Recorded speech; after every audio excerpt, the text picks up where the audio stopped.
ਸੱਜਣ ਇੱਕ ਵਾਰੀ ਨੋਟ ਕਰ ਲਓ ਜੀ, ਕਾਫੀ ਫੋਨ ਕਾਲਸ ਮੈਨੂੰ ਆ ਰਹੀਆਂ ਕਿ ਕੈਨੇਡਾ ਦਾ ਡਾਇਲ ਟੂ ਲਿਸਨ ਨੰਬਰ ਪੁੱਛਿਆ ਜਾ ਰਿਹਾ।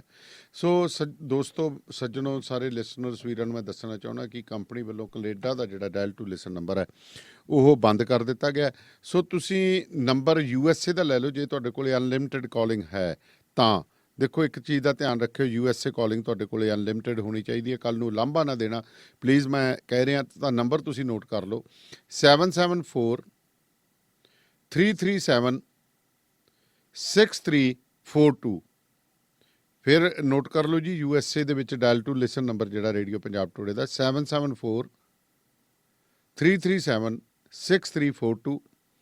ਅਤੇ UK ਦਾ ਨੰਬਰ ਹੈ ਜੀ 44, ਅਗਲਾ ਕੋਡ ਹੈ 330-606-0518। ਅਤੇ ਆਸਟ੍ਰੇਲੀਆ ਦਾ ਨੰਬਰ ਹੈ ਜੀ 613-902-80278। ਸੋ ਅੱਜ ਦਾ ਇਹ ਪ੍ਰੋਗਰਾਮ ਤੁਹਾਡੇ ਤੱਕ ਪਹੁੰਚਾਇਆ ਜੀ ਪਿੰਡ ਭੈਣੀ ਵੜਿੰਗਾ ਜਿਹਦਾ ਲੁਧਿਆਣਾ ਦੇ ਸਾਡੇ ਸਤਿਕਾਰਤ ਲਿਸਨਰਸ ਵੱਲੋਂ। ਅਤੇ ਹੁਣ ਵਪਾਰਕ ਸੰਦੇਸ਼ ਲੈ ਲਈਏ ਜੀ, ਅਤੇ ਵਪਾਰਕ ਸੰਦੇਸ਼ਾਂ ਤੋਂ ਬਾਅਦ ਫਿਰ ਜੁੜਾਂਗੇ ਅਤੇ ਥੋੜ੍ਹੀ ਦੇਰ ਬਾਅਦ ਫਿਰ ਆਪਣੇ ਨਾਲ ਜਥੇਦਾਰ ਸਾਹਿਬ ਵੀ ਜੁੜਨਗੇ। ਸੋ ਪ੍ਰੋਗਰਾਮ ਸ਼ਮਾਦਾਨ ਬਾਅਦ ਦਸਤੂਰ ਇਸੇ ਤਰ੍ਹਾਂ ਜਾਰੀ ਰਹੇਗਾ। ਅਤੇ ਤੁਸੀਂ ਜੇਕਰ ਪ੍ਰੋਗਰਾਮ ਨੂੰ ਸਪੋਂਸਰ ਕਰਨਾ ਚਾਹੁੰਦੇ ਹੋ ਜਾਂ ਕਿਸੇ ਪ੍ਰਕਾਰ ਨਾਲ ਵੀ ਜਿਹੜਾ ਹੈ ਰੇਡੀਓ ਪੰਜਾਬ ਟੂਡੇ ਨੂੰ ਸਪੋਰਟ ਕਰਨਾ ਚਾਹੁੰਦੇ ਹੋ ਤਾਂ ਅਸੀਂ ਤੁਹਾਨੂੰ ਉਡੀਕ ਰੱਖਦੇ ਹਾਂ। ਤੁਸੀਂ ਰੇਡੀਓ ਪੰਜਾਬ ਟੂਡੇ ਦੀ ਵੈਬਸਾਈਟ 'ਤੇ ਜਾ ਕੇ ਪੇਪਾਲ ਦੇ ਜ਼ਰੀਏ ਜਿਹੜਾ ਸਬਸਕ੍ਰਿਪਸ਼ਨ ਸਾਨੂੰ ਭੇਜ ਸਕਦੇ ਹੋ, ਮਹੀਨਾਵਾਰ ਚੰਦਾ ਜਿਹੜਾ ਭੇਜ ਸਕਦੇ ਹੋ। ਬਾਕੀ ਮੇਰੇ ਨਾਲ ਸੰਪਰਕ ਕਰ ਲਓ +91 ਇੰਡੀਆ ਦਾ ਕੋਡ ਹੈ 9780141741 ਦੇ ਉੱਤੇ ਤੁਸੀਂ ਕਾਲ ਕਰ ਸਕਦੇ ਹੋ। ਸੋ ਰੇਡੀਓ ਪੰਜਾਬ ਟੂਡੇ ਤੁਹਾਡੇ ਸਹਿਯੋਗ ਦੇ ਨਾਲ ਲੰਮੀਆਂ ਪਲਾਂਘਾਂ ਪੁੱਟ ਰਿਹਾ ਅਤੇ ਅੱਗੇ ਵੀ ਹੈ। ਅਤੇ ਰੇਡੀਓ ਪੰਜਾਬ ਟੂਡੇ ਦੇ YouTube ਚੈਨਲ ਅਤੇ Facebook ਪੇਜ 'ਤੇ ਅਸੀਂ ਲਗਾਤਾਰ ਕੋਸ਼ਿਸ਼ ਕਰ ਰਹੇ ਕਿ ਆਪ ਜੀ ਨੂੰ ਅੱਛੀ ਅਤੇ ਪੋਜ਼ੀਟਿਵ ਜਿਹੜੀਆਂ ਚੰਗੀਆਂ ਖਬਰਾਂ ਦੇਈਏ। ਸੋ ਭਾਵੇਂ ਉਹ ਕਿਸਾਨੀ ਨਾਲ ਜੁੜੇ ਮਸਲੇ ਨੇ, ਭਾਵੇਂ ਕਿਸਾਨ ਕੋਈ ਚੰਗਾ ਕੰਮ ਕਰ ਰਹੇ ਨੇ, ਭਾਵੇਂ ਸਮਾਜ ਨਾਲ ਜੁੜੇ ਮਸਲੇ ਹੈ। ਸੋ ਇਹ ਜਿਹੜੀਆਂ ਕੋਸ਼ਿਸ਼ਾਂ ਸਾਡੀਆਂ ਲਗਾਤਾਰ ਜਾਰੀ ਨੇ। ਅਤੇ ਜੇਕਰ ਕੋਈ ਨੌਜਵਾਨ ਜਿਹੜਾ ਹੁਣ ਕਾਫੀ ਬੱਚੇ ਆਏ ਨੇ ਮੇਰੇ ਕੋਲ ਆ ਰਹੇ ਨੇ, ਜੇਕਰ ਹੁਣ ਤੁਸੀਂ ਜੁਆਇਨ ਕਰਨਾ ਚਾਹੁੰਦੇ ਹੋ ਤਾਂ ਆ ਜਾਓ। ਤੁਹਾਨੂੰ ਟ੍ਰੇਨਿੰਗ ਜਿਹੜੀ ਹੈ ਮੈਂ ਇਕੱਠਿਆਂ ਨੂੰ ਦੇਈ ਚੱਲੂਗਾ। 5-6 ਬੱਚੇ ਮੇਰੇ ਕੋਲ ਆ ਗਏ ਨੇ, ਉਹ ਲਗਾਤਾਰ ਸਿੱਖ ਰਹੇ ਨੇ। ਟ੍ਰੇਨਿੰਗ ਦੀ ਕੋਈ ਫੀਸ ਨਹੀਂ ਹੈਗੀ ਹੈ, ਬਾਕੀ ਰਹਿਣ ਸਹਿਣ ਦਾ ਖਰਚਾ ਭਾਈ ਤੁਹਾਨੂੰ ਕਰਨਾ ਪੈਣਾ। ਅਤੇ ਸਮਾਂ ਮੈਂ ਤੁਹਾਡੇ ਲਈ ਹੁਣ ਜਦੋਂ ਕੱਢਦਾ ਹੀ ਹਾਂ ਤਾਂ ਸਾਰੇ ਸੱਜਣ ਜਿਨ੍ਹਾਂ ਨੇ ਵੀ ਸਿੱਖਣਾ ਜਰਨਲਿਜ਼ਮ ਦੇ ਵਿੱਚ ਜਿਹੜਾ ਤੁਸੀਂ ਕਿਸ ਤਰ੍ਹਾਂ ਪੈਰ ਰੱਖਣਾ, ਜਰਨਲਿਜ਼ਮ ਦੀਆਂ ਕੀ ਘੁੰਡੀਆਂ ਨੇ ਅਤੇ ਅਸਲ ਦੇ ਵਿੱਚ ਜਰਨਲਿਜ਼ਮ ਕੀ ਹੈ, ਕਿਉਂਕਿ ਹਰ ਵਿਅਕਤੀ ਦੇ ਹੱਥ 'ਚ ਫੜਿਆ ਮਾਈਕ ਜਰਨਲਿਸਟ ਨਹੀਂ ਹੁੰਦਾ। ਇੱਕ ਚੀਜ਼ ਦਾ ਧਿਆਨ ਰੱਖੋ, ਬਹੁਤ ਵੱਡਾ ਘਾਟਾ ਪਾਇਆ ਜਾ ਰਿਹਾ ਪੰਜਾਬੀ ਜਰਨਲਿਜ਼ਮ ਨੂੰ ਕਿ ਜਿਸ ਢੰਗ ਦੇ ਨਾਲ ਹੁਣ ਤੁਸੀਂ ਪੇਜ ਦੇਖਦੇ ਹੋ, ਜੇਕਰ ਕੋਈ ਬੰਦਾ ਕਿਸੇ ਦੀ ਲੈਂਡਲੋਰਡ ਪਰਿਵਾਰਾਂ ਦੀ ਰਹਿਣ ਸਹਿਣ ਦਿਖਾ ਰਿਹਾ, ਉਹ ਪੱਤਰਕਾਰ ਨਹੀਂ ਆ, ਉਹ ਕੰਟੈਂਟ ਕ੍ਰੀਏਟਰ ਹੈ। ਜੇਕਰ ਕੋਈ ਇੰਟਰਵਿਊ ਸਿੰਗਰਾਂ ਦੀ ਕਰ ਰਿਹਾ ਜਾਂ ਉਹਨਾਂ ਦੇ ਰਹਿਣ ਸਹਿਣ ਕਰ ਰਿਹਾ, ਉਹ ਕੰਟੈਂਟ ਕ੍ਰੀਏਟਰ ਹੈ। ਇਸੇ ਤਰ੍ਹਾਂ ਜਿਹੜਾ ਚੁੰਮੇ ਵਾਲੀ ਭਾਬੀ, ਚੀਮਾ, ਹੋਰ ਡੰਡ ਬੈਠਕਾਂ ਵਾਲਾ, ਨੀਟੂ ਸ਼ਟਰਾਂ ਵਾਲਾ, ਇਹ ਲੋਕਾਂ ਦੀਆਂ ਇੰਟਰਵਿਊ ਕਰਨ ਵਾਲੇ ਬੇਸਿਕਲੀ ਕੰਟੈਂਟ ਕ੍ਰੀਏਟਰ ਨੇ, ਜਰਨਲਿਸਟ ਨਹੀਂ ਹੈ। ਜਰਨਲਿਸਟ ਉਹ ਹੁੰਦੇ ਨੇ ਜਿਹੜੇ ਸਮਾਜ ਦਾ ਆਈਨਾ ਹੁੰਦੇ ਨੇ, ਸਮਾਜ ਦੇ ਵਿੱਚ ਖਬਰਾਂ ਲਿਆਉਂਦੇ ਨੇ, ਸਮਾਜ ਦੀ ਗੱਲ ਕਰਦੇ ਨੇ, ਸਮਾਜ ਦੇ ਵਿੱਚ ਕੋਈ ਚੰਗਾ ਕੰਮ ਕਰਦਾ ਉਹਨੂੰ ਉਭਾਰਦੇ ਨੇ, ਸਮਾਜ ਦੀਆਂ ਦੁੱਖ ਤਕਲੀਫਾਂ ਕੀ ਨੇ, ਸਿਆਸਤ ਦੇ ਵਿੱਚ ਕੀ ਚੱਲ ਰਿਹਾ, ਸੂਬੇ 'ਚ ਕੀ ਚੱਲ ਰਿਹਾ, ਇਹ ਚੀਜ਼ਾਂ ਤੁਹਾਡੇ ਸਾਹਮਣੇ ਲੈ ਕੇ ਆਉਂਦੇ ਨੇ। ਸੋ ਫਿਲਹਾਲ ਇੱਕ ਬ੍ਰੇਕ ਤੋਂ ਬਾਅਦ ਫਿਰ ਹਾਜ਼ਰ ਹੋਣੇ। ਓਏ ਮੇਰੇ ਵੀਰ, ਮੈਨੂੰ ਬਸ ਇੱਕ ਗੱਲ ਦੱਸ ਦੇ ਵੀ ਆ ਜਿਹੜੀ ਤੂੰ ਟਰੈਵਲਿੰਗ ਕਰਦਾ ਤੇ ਉਹਦੇ ਤੋਂ ਬਾਅਦ ਫਰੈਸ਼ ਰਹਿਣਾ, ਇਹਦਾ ਰਾਜ਼ ਕੀ ਹੈ? ਇਹਦਾ ਰਾਜ਼ ਹੈ Arlington fuel stop. Arlington fuel stop 1801 pioneer street highway exit 208 ਤੇ, ਜਿੱਥੇ ਤੁਹਾਨੂੰ ਫ੍ਰੀ ਕਾਫੀ, free fax service, free truck parking, ਰੋਟੀ, ਠੇਕਾ, ਲਾਂਡਰੀ, ਸ਼ਾਵਰ ਤੇ ਟਰੱਕਾਂ ਦਾ ਹੋਰ ਵੀ ਸਾਮਾਨ ਆਸਾਨੀ ਨਾਲ ਮਿਲੇਗਾ। ਹੁਣੇ ਕਾਲ ਕਰੋ 360 652 6066 ਯਾਨੀ 3606526066। ਇਹ ਦੋ ਲੋਕੇਸ਼ਨਾਂ ਤੋਂ ਸੇਵਾਵਾਂ ਪ੍ਰਦਾਨ ਕਰਦੇ ਨੇ। Second location Lost Hill Travel Center 14814 ਐਲੋਮ street, Lost Hills. Phone number 661 797 2354। PGI Chandigarh ਅਤੇ ਮੈਕਸ ਹਸਪਤਾਲ ਬਠਿੰਡਾ ਦੇ ਮਾਨਸਿਕ ਰੋਗਾਂ ਅਤੇ ਨਸ਼ਾ ਛੁਡਾਉਣ ਦੇ ਮਾਹਿਰ ਡਾਕਟਰ ਸਤੀਸ਼ ਥਾਪਰ ਹੁਣ ਆਪਣੇ ਕਲੀਨਿਕ ਵਿੱਚ ਹਰ ਰੋਜ਼ ਸਵੇਰੇ 9 ਵਜੇ ਤੋਂ 12 ਵਜੇ ਤੱਕ ਅਤੇ ਫਿਰ 2 ਵਜੇ ਤੋਂ ਲੈ ਕੇ ਸ਼ਾਮ 7 ਵਜੇ ਤੱਕ ਸਲਾਹ ਲਈ ਮਿਲਣਗੇ। ਪਤਾ ਨੋਟ ਕਰ ਲਓ, doctor Satish Thapar, integrative psychiatric care, ਸਾਹਮਣੇ ਗੁਰਦੁਆਰਾ ਸਾਹਿਬ, ਨਾਮਦੇਵ ਰੋਡ, ਬਠਿੰਡਾ। ਸੰਪਰਕ ਨੰਬਰ 9814 32345 ਯਾਨੀ ਕਿ 9814232345। ट्रकिंग वाले वीरों ध्यान नाल सुनो। ਟਰੱਕ ਜਿੱਦਾਂ ਦਾ ਵੀ ਚਲਾਉਨੇ ਹੋ, ਮੈਨੂਅਲ ਜਾਂ ਆਟੋਮੈਟਿਕ, ਕੁਇਕ ਟਰੱਕ ਲਿਊਬ ਚੇਤੇ ਆਹੀ ਨਾ ਰੱਖਿਓ। ਟਰੱਕ ਦੀ ਵਧੀਆ ਸਰਵਿਸ ਲਈ ਕੁਇਕ ਟਰੱਕ ਲਿਊਬ। ਲਓ ਜੀ ਤੀਜੀ ਲੋਕੇਸ਼ਨ ਵੀ ਖੋਲਤੀ ਆ, ਐਗਜ਼ਿਟ 579 ਫਰਮ ਹਾਈਵੇ 401 ਇਨ ਨਾਪਨੀ। ਆਹੋ ਜੀ, ਕੋਈ ਅਪਾਇੰਟਮੈਂਟ ਨਹੀਂ, drive through facility. Exit 579 firm highway 401 in Napanee. Quick Truck Lube, the one-stop shop. 519-622-0660 ਜਾਂ quicktrucklube.com. QTL, because we care. Bakersfield ਵਿਖੇ ਯੂਨੀਅਨ ਅਤੇ ਪਲਾਨਸ ਰੋਡ ਦੇ ਕਾਰਨਰ ਤੇ ਖੁੱਲ ਗਿਆ ਹੈ ਨਵਾਂ ਟਰੱਕ ਸਟਾਪ ਯੂਨੀਅਨ ਵਿਲੇਜ, ਜਿੱਥੇ ਮਿਲਦਾ ਹੈ ਵਧੀਆ ਗੈਸ ਅਤੇ ਬਿਨਾ ਬਾਇਓ ਡੀਜ਼ਲ ਦੇ ਵਧੀਆ ਤੇ ਸਸਤਾ ਡੀਜ਼ਲ। ਹਰ ਤਰ੍ਹਾਂ ਦੀ ਗਰੋਸਰੀ, ਚਾਈਨੀਜ਼ ਅਤੇ ਇੰਡੀਅਨ ਰੈਸਟੋਰੈਂਟ, ਜਿੱਥੇ ਮਿਲੇਗਾ ਵਧੀਆ ਖਾਣਾ। 2 ਪਰੌਂਠੇ ਸਿਰਫ 499 ਚ। ਟਰੱਕ ਡਰਾਈਵਰ ਵੀਰਾਂ ਲਈ ਟੂ ਗੋ ਅਤੇ ਬੈਠ ਕੇ ਖਾਣ ਲਈ ਵਧੀਆ ਜਗ੍ਹਾ। ਨਵੇਂ ਅਤੇ ਪੁਰਾਣੇ ਟਾਇਰਾਂ ਲਈ ਅਤੇ ਟਰੱਕਾਂ ਦੀ ਮਾਈਨਰ ਰਿਪੇਅਰ ਲਈ ਅੱਜ ਹੀ ਕਾਲ ਕਰੋ ਸੁਖੀ ਘੁੰਮਣ 661-885 8858 661 885 8858। Address 2201 south union avenue, Bakersfield, California 93307। Union village. JB Truck Repair, Yuba City, Certified Cummins, Detroit Freightliner, Western Star, Volvo, Caterpillar ਅਤੇ Series 60 ਇੰਜਨਸ, ਇੰਟਰਨੈਸ਼ਨਲ ਅਤੇ ਆਟੋਮੈਟਿਕ ਟਰਾਂਸਮਿਸ਼ਨਸ। 5 ਸਾਲ ਦਾ ਫ੍ਰੇਟਲਾਈਨ ਡੀਲਰਸ਼ਿਪ ਦਾ ਐਕਸਪੀਰੀਅੰਸ। ਇਹ engine, truck, trailer, AC, electrical, DPF, DEF repair ਕਰਦੇ ਹਨ। Transmission, rear and, brakes, oil change ਕਰ ਦਿੰਦੇ ਹਨ। Certified 90 ਡੇ DOT inspection ਅਤੇ certified annual federal DOT inspection ਕਰਦੇ ਹਨ। 100 ਮਾਈਲ ਦੇ ਰੇਡੀਅਸ ਵਿੱਚ ਰੋਡ ਅਸਿਸਟੈਂਸ 24/7। ਨਵੇਂ ਕਸਟਮਰਸ ਲਈ 10% ਡਿਸਕਾਊਂਟ। ਹਫਤੇ ਦੇ 7 ਦਿਨ ਸਵੇਰੇ 7 ਤੋਂ ਸ਼ਾਮੀ 7 ਵਜੇ ਤੱਕ ਖੁੱਲੇ ਰਹਿੰਦੇ ਹਨ। ਹੋਰ ਜਾਣਕਾਰੀ ਲਈ ਕਾਲ ਜਗਰੂਪ ਬੋਇਲ 916 696 0634 ਜਾਂ ਜਗਰਾਜ ਬਲ 530 339 15। Address 3894 rail road avenue, Yuba city. ਇੱਥੇ ਹੁਣ ਟਰੱਕਾਂ ਦੇ ਯੂਜ਼ਡ ਤੇ ਬ੍ਰਾਂਡ ਨਿਊ ਟਾਇਰ ਵੀ ਮਿਲਦੇ ਹਨ। ਜੀ ਪ੍ਰੋਗਰਾਮ ਸ਼ਮਾਦਾਨ ਦੇ ਵਿੱਚ ਤੁਹਾਡਾ ਮੁੜ ਤੋਂ ਸਵਾਗਤ ਹੈ ਤੇ ਤੁਸੀਂ ਇਸ ਵਕਤ ਰੇਡੀਓ ਪੰਜਾਬ ਟੂਡੇ ਦੇ ਬਠਿੰਡਾ ਸਟੂਡੀਓ ਤੋਂ ਸਾਡੇ ਨਾਲ ਲਾਈਵ ਜੁੜੇ ਹੋਏ ਹੋ। ਟਰੱਕਰ ਵੀਰ ਜਿਹੜੇ ਟਰਾਂਸ ਕੈਨੇਡਾ ਚੱਲਦੇ ਨੇ ਉਹ ਇੱਕ ਨੰਬਰ ਨੋਟ ਕਰ ਲਓ, 204 777 0460। ਇਹ ਨੰਬਰ ਹੈ ਜੀ ਅਕਾਲ ਟਰੱਕ ਐਂਡ ਟ੍ਰੇਲਰ ਵਾਲੇ ਬਲਤੇਜ ਪਨੇਸਰ ਹੋਰਾਂ ਦਾ, 200 transport road, Springfield, Winnipeg, Manitoba ਦਾ। ਸੋ 24 ਘੰਟੇ 7 ਦਿਨ ਇਹ ਤੁਹਾਡੇ ਸ਼ਾਪ ਖੁੱਲ੍ਹੀ ਰਹਿੰਦੀ ਹੈ। ਇਸ ਤੋਂ ਇਲਾਵਾ ਰੋਡ ਅਸਿਸਟੈਂਟ ਵੀ 24/7 ਅਵੇਲੇਬਲ ਹੈ। ਗੌਰਮੈਂਟ ਅਪਰੂਵਡ ਟਰੱਕ ਸ਼ਾਪ ਹੈ ਜੀ, ਜਿੱਥੇ DOT ਸੇਫਟੀ ਇੰਸਪੈਕਸ਼ਨ ਟਰੱਕਾਂ ਤੇ ਟ੍ਰੇਲਾਂ ਤੋਂ ਇਲਾਵਾ ਤੁਹਾਡੇ ਇਲੈਕਟ੍ਰੀਕਲ ਡਾਇਗਨੋਸ, ਬ੍ਰੇਕ ਤੇ ਆਇਲ ਚੇਂਜ, ਸਸਪੈਂਸ਼ਨ ਤੇ tyre installation, engine rebuilt, transmission, differential, ਕਹਿਣ ਤੋਂ ਭਾਵ ਟਰੱਕ ਟਰਾਲੇ ਦਾ ਸਾਰਾ ਕੰਮ ਕਰਕੇ ਦਿੰਦੇ ਨੇ। ਵਿੰਡ ਸਕਰੀਨ ਵੀ ਤੁਰੰਤ ਬਦਲ ਕੇ ਦਿੰਦੇ ਨੇ। ਸਾਡੇ ਨਾਲ ਇਸ ਵਕਤ ਰੇਡੀਓ ਫੋਨ ਲਾਈਨ ਤੇ ਜੁੜ ਗਏ ਨੇ ਸਰਦਾਰ ਜਥੇਦਾਰ ਰਣਜੀਤ ਸਿੰਘ ਜੀ। ਜਥੇਦਾਰ ਸਾਹਿਬ ਵਾਹਿਗੁਰੂ ਜੀ ਕਾ ਖਾਲਸਾ, ਵਾਹਿਗੁਰੂ ਜੀ ਫਤਿਹ ਜੀ। ਜਥੇਦਾਰ ਸਾਹਿਬ ਇੱਕ ਨਵੀਂ ਗੱਲ ਕੱਢ ਮਾਰੀ ਕੱਲ ਸਾਡੇ ਮੋਦੀ ਸਾਹਿਬ ਨੇ, ਕਿਉਂਕਿ ਮੈਨੂੰ ਯਾਦ ਹੈ ਜਦੋਂ ਮੈਂ ਆਪਣਾ ਮੰਗੂ ਮੱਠ ਦੀ ਉੱਥੇ ਖਬਰ ਕਰਨ ਗਿਆ ਸੀਗਾ, ਉਦੋਂ ਇੱਕ ਕੋਸ਼ਿਸ਼ ਇਹ ਉੱਥੇ ਗੱਲ ਚਰਚਾ 'ਚ ਉਹਨਾਂ ਨੇ ਜਿਨ੍ਹਾਂ ਨੇ ਕਿਹਾ, ਜਿੰਨੇ ਵੀ ਉੱਥੋਂ ਦੇ ਲੀਡਰਾਂ ਨਾਲ ਮੇਰੀ ਗੱਲ ਹੋਈ, ਉਹ ਕਹਿੰਦੇ ਜੀ ਜਿਹੜੇ ਸਾਡੇ ਸਿੱਖ ਭਰਾ ਨੇ, ਸਨਾਤਨ ਧਰਮ ਦੇ ਰਖਵਾਲੇ ਨੇ, ਤੇ ਜਿਹੜਾ ਅਸੀਂ ਇਹਨਾਂ ਨੂੰ ਕਿਵੇਂ ਜਵਾਬ ਦੇ ਸਕਦੇ ਹਾਂ। ਗੁਰੂ ਨਾਨਕ ਦੇਵ ਜੀ ਵੀ ਉਸ ਚੀਜ਼ ਦੇ ਪੈਰਵਾਈ ਕਰਦੇ ਸੀ। ਉਹਨਾਂ ਦੀ ਇੱਕੋ ਕੋਸ਼ਿਸ਼ ਸੀਗੀ ਕਿਤੇ ਨਾ ਕਿਤੇ ਵੀ ਸਿੱਖਾਂ ਨੂੰ ਹਿੰਦੂਆਂ ਦਾ ਹਿੱਸਾ ਬਣਾ ਕੇ ਪ੍ਰੋਜੈਕਟ ਕੀਤਾ ਜਾਵੇ। ਜਿਹੜੇ ਅੱਜ ਵੀ ਜਿਹੜੀਆਂ ਗੱਲਾਂ ਆ ਰਹੀਆਂ ਨੇ ਉਹਦੇ ਵਿੱਚ ਵੀ ਇੱਕੋ ਚੀਜ਼ ਸਾਹਮਣੇ ਆਈ ਹੈ। ਹੋ ਸਕਦਾ ਵੀ ਕੋਈ ਉਸ ਸਮੇਂ ਹੋਵੇ ਵੀ ਸਿੱਖਾਂ ਨੇ, ਕਿਉਂਕਿ ਮੁਗਲਾਂ ਨਾਲ ਅਸੀਂ ਲੜ ਰਹੇ ਸੀ, ਮੁਗਲਾਂ ਨੇ ਗੁਰੂ ਘਰਾਂ ਤੇ ਵੀ ਹਮਲਾ ਕੀਤਾ, ਬਹੁਤ ਸਾਡੇ ਤਸ਼ੱਦਦ ਢਾਏ ਨੇ ਸਾਡੇ ਸਿੱਖ, ਜਿਹੜਾ ਸਿੱਖਾਂ ਦੇ ਉੱਤੇ ਕਨਵਰਸ਼ਨ ਦੇ ਲਈ। ਪਰ ਜਿਸ ਢੰਗ ਦੇ ਨਾਲ ਉਹਨਾਂ ਨੇ ਮੋਦੀ ਸਾਹਿਬ ਨੇ ਕੱਲ ਗੁਰੂ ਗੋਬਿੰਦ ਸਿੰਘ ਜੀ ਦਾ ਜ਼ਿਕਰ ਕੀਤਾ ਕਿ ਰਮਾਇਣ ਜਿਹੜੀ ਹੈ ਉਹ ਗੁਰੂ ਗੋਬਿੰਦ ਸਿੰਘ ਜੀ ਨੇ ਲਿਖੀ ਹੈ, ਕੀ ਇਸ਼ਾਰੇ ਕਰਦੀ ਹੈ, ਕੀ ਸਾਜ਼ਿਸ਼ਾਂ ਨੇ ਇਹ? ਦੇਖੋ ਜੀ, ਇੱਕ ਤੇ ਰਮਾਇਣ ਜਿਹੜੀ ਹੈ ਨਾ ਗੁਰੂ ਗੋਬਿੰਦ ਸਿੰਘ ਜੀ ਨੇ ਕਦੀ ਨਹੀਂ ਲਿਖੀ। ਗੁਰੂ ਗੋਬਿੰਦ ਸਿੰਘ ਜੀ ਦਾ ਸਿਧਾਂਤ ਆ ਜੀ, ਰਾਮ ਰਹੀਮ ਪੁਰਾਨ ਕੁਰਾਨ ਅਨੇਕ ਕਹੇ ਮਤ ਏਕ ਨਾ ਮਾਨਿਓ ਜੀ, ਸਿਮਰਤ ਸ਼ਾਸਤਰ ਵੇਦ ਸਭੇ ਬਹੁ ਭੇਦ ਕਹੇ ਹਮ ਏਕ ਨਾ ਮਾਨਿਓ ਜੀ, ਏਕ ਨਾ ਜਾਣਿਓ। ਤੋ ਗੁਰੂ ਸਾਹਿਬ ਦਾ ਸਿਧਾਂਤ ਦਸਮ ਗ੍ਰੰਥ 'ਚ ਵੀ ਮਿਲਦਾ, ਕਿਸ਼ਨ ਬਿਸ਼ਨ ਕਬਹੂ ਨਾ ਧਿਆਉ, ਜੋ ਬਰ ਚਾਹੂੰ ਤੋ ਤੁਮ ਤੇ ਪਾਉ ਜੀ। ਤੋ ਗੁਰੂ ਸਾਹਿਬ ਜੀ ਦੀ ਦਲੀਲ ਆ ਕਿ ਤਾਤ ਮਾਤ ਨਾ ਜਾਤ ਜਾਕਰ ਪੁੱਤਰ ਪੋਤਰ ਮਕੰਦ, ਕੌਣ ਕਾਜ ਕਹਾਏਂਗੇ ਆਨ ਦੇਵ ਕਾ ਆਨੰਦ ਜੀ। ਜਿਸ ਪ੍ਰਮਾਤਮਾ ਦਾ ਪਿਤਾ ਨਹੀਂ, ਮਾਤਾ ਨਹੀਂ, ਪੁੱਤਰ ਨਹੀਂ, ਪੋਤਰੇ ਨਹੀਂ, ਉਹ ਕਿਹੜੀ ਉਹਨੂੰ ਮੁਸੀਬਤ ਪਈ ਹੈ ਉਹ ਦੇਵਕੀ ਨੰਦਨ ਕਹਾਊਗਾ ਆ ਕੇ ਜੀ। ਇਹ ਤੋਂ ਵੱਡੀ ਦਲੀਲ ਕੀ ਦੇ ਸਕਦੇ ਆ ਗੁਰੂ ਸਾਹਿਬ ਜੀ। ਗੁਰੂ ਸਾਹਿਬ ਕਹਿੰਦੇ ਨਿੰਦ ਉਸਤਤ ਜੌਨ ਕੇ ਸਮ ਸਤਰ ਮਿੱਤਰ ਨਾ ਕੋਏ ਜੀ। ਕੌਣ ਬਾਟ ਪਰੀ ਤਿਸੇ ਪਤ ਸਾਰਥੀ ਰਥ ਹੋਏ। ਜਿਸ ਪ੍ਰਮਾਤਮਾ ਨੂੰ ਨਿੰਦਾ ਤੇ ਉਸਤਤ ਕੋ ਪ੍ਰਭਾਵਿਤ ਨਹੀਂ ਕਰਦੀ, ਉਹਦਾ ਕੋਈ ਨਾ ਮਿੱਤਰ ਆ ਨਾ ਉਹਦਾ ਦੁਸ਼ਮਣ ਆ, ਤੇ ਉਹਨੂੰ ਕਿਹੜੀ ਮੁਸੀਬਤ ਪਈ ਉਹ ਅਰਜਨ ਦਾ ਸਾਰਥੀ ਬਣ ਕੇ ਕਹੂਗਾ ਇਹਨੂੰ ਮਾਰ ਇਹਨੂੰ ਮਾਰ ਇਹਨੂੰ ਮਾਰ ਜੀ। ਉਹ ਸਾਡਾ ਬੜਾ ਕਲੀਅਰ ਕਨਸੈਪਟ ਆ, ਪਰ ਸਾਡੀ ਮੁਸੀਬਤ ਸਾਡਾ ਦੁਖਾਂਤ ਇਹ ਆ ਕਿ ਸਾਡਾ ਪਲੇਟਫਾਰਮ ਹੈ ਨਹੀਂ ਜਿਸ ਪਲੇਟਫਾਰਮ ਤੋਂ ਅਸੀਂ ਕਿਸੇ ਨੂੰ ਦੱਸ ਸਕੀਏ ਕਿ ਅਸੀਂ ਇਹ ਹੈਗੇ ਆ, ਤੁਸੀਂ ਸਾਨੂੰ ਇਹ ਬਣਾਉਣ ਦੀ ਕੋਸ਼ਿਸ਼ ਨਾ ਕਰੋ ਜੀ। ਉਹ ਸਾਡਾ ਪਲੇਟਫਾਰਮ ਜਿਹੜਾ ਤਕਰੀਬਨ 100 ਸਾਲ ਤੋਂ ਅਕਾਲੀ ਲੀਡਰਸ਼ਿਪ ਨੇ ਦਫਨ ਕੀਤਾ ਹੋਇਆ, ਕਲੈਪਸ ਕਰ ਦਿੱਤਾ।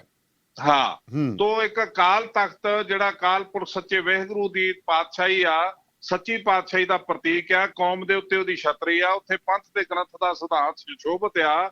ਉਹ ਸਿਧਾਂਤ ਮਾਲਕ ਸੀ ਸਾਡਾ, ਉਹ ਸਾਡਾ ਪਾਤਸ਼ਾਹ ਸੀ। ਇਸ ਭੜਵੇ ਬਾਦਲ ਨੇ ਉਹਨੂੰ ਨੌਕਰ ਬਣਾਤਾ। ਅੱਜ ਜਵਾਬ ਕੌਣ ਦਊਗਾ ਇਹਨਾਂ ਨੂੰ? ਜੀ। ਤੋਂ ਸਾਨੂੰ ਇਹਨਾਂ ਦੇ ਬਿਆਨਾਂ ਬੋਲਾਂ ਦੀ ਕੋਈ ਪਰਵਾਹ ਨਹੀਂ।